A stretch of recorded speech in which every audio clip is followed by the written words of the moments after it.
Yes, he was just 16 years old at the time of the murder.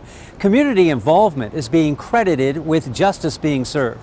Residents provided police videotape, surveillance tape, and other pieces of evidence that led to 3 guilty pleas and a guilty verdict.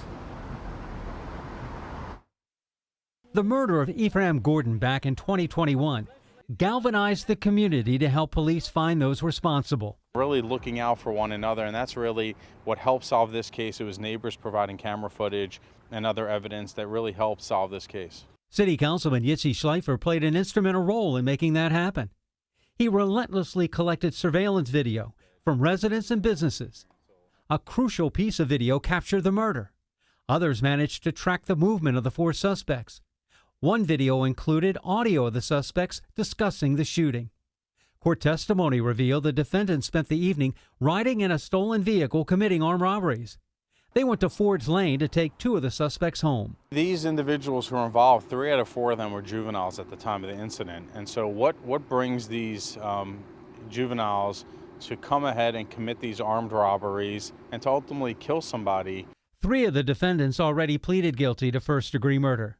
They are William Clinton, a.k.a. Big Will, who was the driver, Omarion Anderson, and Rashid Morris, who was the trigger man.